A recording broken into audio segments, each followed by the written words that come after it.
Over the past decade, we have seen the emergence of many NFL teams. These teams start from the bottom of the league and rise all the way to the top. Some of these teams include the Buffalo Bills, the Cincinnati Bengals, Tampa Bay Buccaneers, the Kansas City Chiefs, and more. What these teams have in common is their almost perfect ability to score on any given drive. These teams are at the top of the league and can outscore literally any NFL team. This is why when you look at the playoffs, you'll notice that these teams are playing each other, and these games look like shootouts. Now, when you think of why, you gotta give all credit to the quarterback and wide receiver duos. For example, on the Bills, they have Josh Allen and Stephon Diggs. The Bengals have Joe Burrow and Jamar Chase. The Chiefs have had Patrick Mahomes, Tyreek Hill, and Travis Kelce. And Tom Brady, well, he's Tom Brady. But there's one team I didn't mention above that you're probably thinking about right now. That team being the Los Angeles Rams.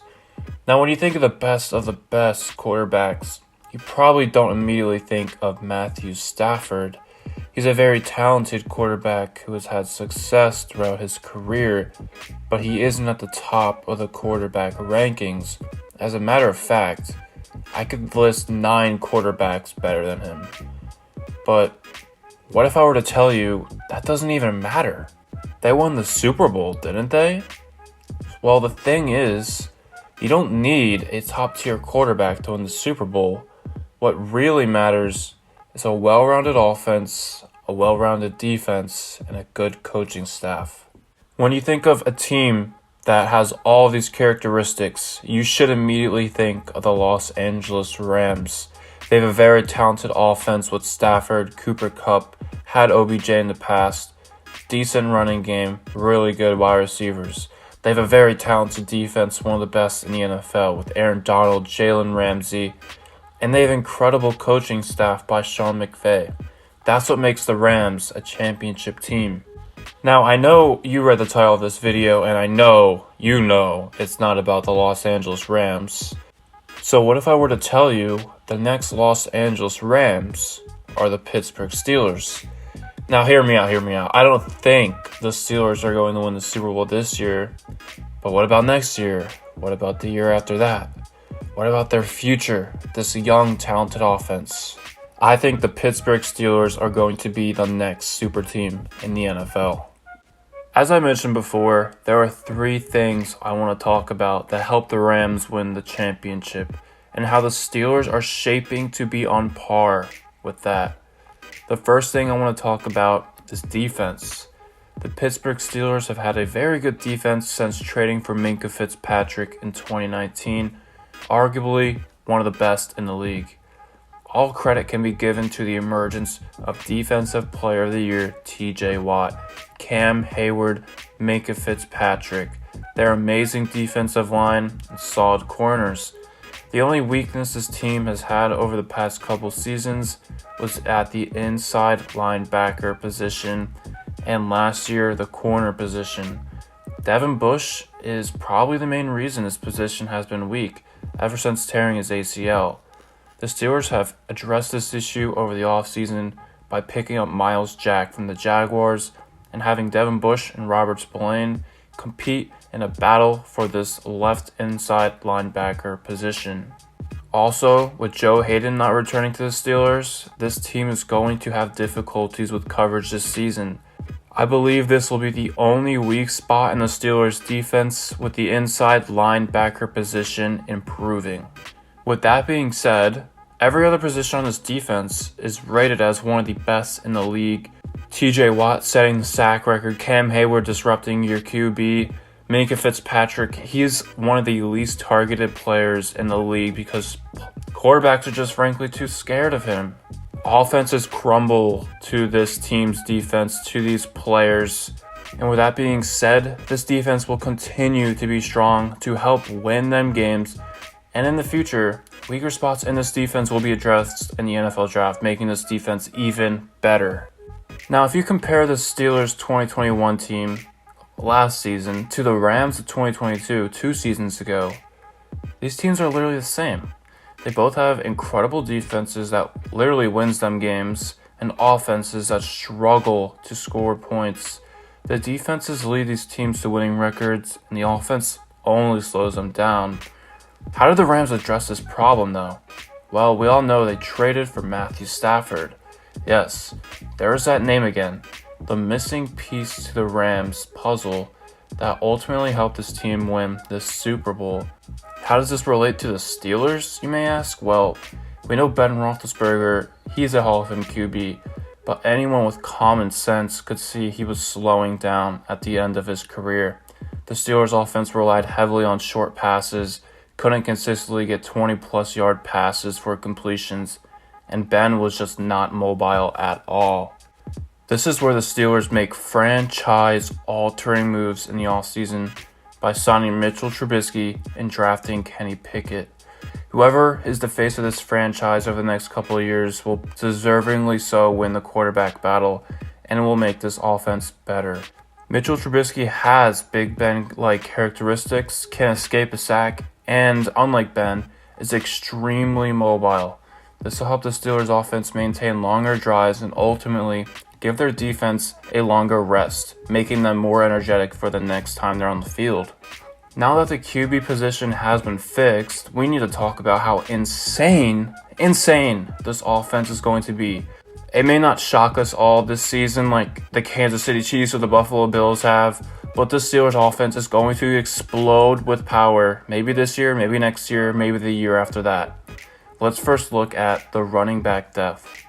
Najee Harris is going to be a monster. We know this. And I think he could potentially be in the NFL Hall of Fame. And that's only one season of looking at him. That's how insane I think he could be.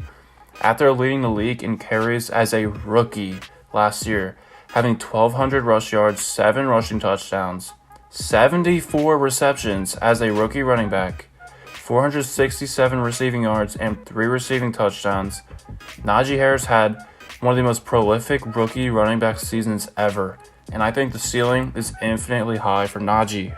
Also, watching the Steelers preseason 1 game, their running back depth looks insane. McFarland has his own unique abilities. He is insanely fast. He can get away from the defensive line trying to get to him. Jaylen Warren, you saw him play. He was escaping tackles like a monster. Well, besides Najee, the Steelers drafted another stud from the 2021 NFL Draft, who I think will emerge to be at the top of his position in the next couple years, Pat Freiermuth.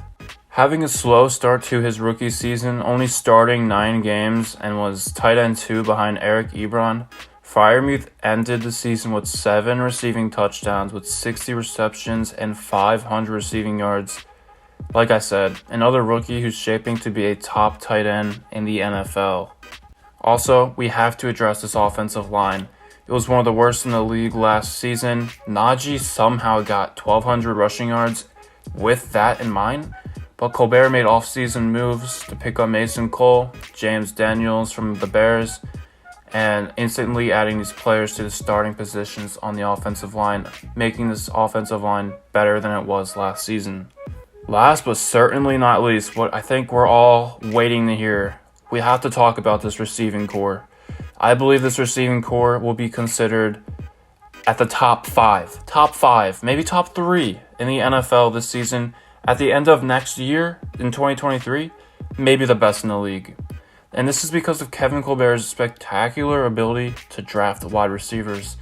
First, we look at the obvious. We got Deontay Johnson, who emerged as a Pro Bowl wide receiver in the league due to his insane route running. He can destroy any defensive back and carry any quarterback in the league. We also have Chase Claypool, who had an insane rookie season with 10 touchdowns, who honestly I think has some of the highest potential, highest ceiling out of any wide receiver in the league, literally in the league, because of his build. If he figures it out, if he figures out what's going on wrong, stop making those TikToks, he will be a scary wide receiver. And oh my lord, how did the Steelers manage to get George Pickens from Georgia? This man is going to be an absolute monster in the NFL. I'm not exaggerating. He's going to be insane. He was projected to be a first-round pick in the draft, a top 3 wide receiver in the draft, but fell to the second round because of an injury in the college football championship game. This man's been bullying corners in the preseason, making insane catches in training camp, and in preseason week 1 game against the Seahawks, George Pickens had an insane 27-yard touchdown. He was pushing the corners, falling to the ground, making insane catches. I think George Pickens has the same amount of potential to impact the Steelers as Jamar Chase had on impacting the Bengals. That's how high I think of George Pickens. This offense definitely looks scary.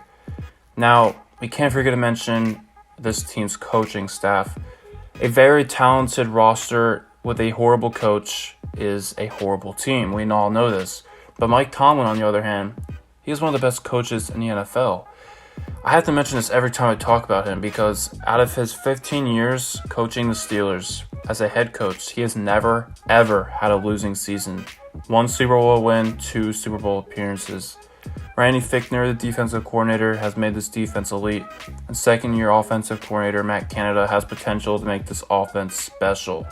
With that being said, do you see why I talked about the Rams in the beginning of this video? A team in 2020 with a very talented defense, good coaching staff, but a poor offense, who found the missing piece, Matthew Stafford, to win the Super Bowl in 2022. Don't you see the Steelers resembling this? In 2021, they had an insane defense, great coaching staff, but a poor offense. The missing pieces to the puzzle in 2022 are Najee, Freiermuth, George Pickens, Miles Jack, Trubisky, or Pickett. This team has made this offense elite over the offseason, and it has so much potential. And that is why I think the Pittsburgh Steelers are going to dominate the NFL in the future. Thanks for watching. Adios.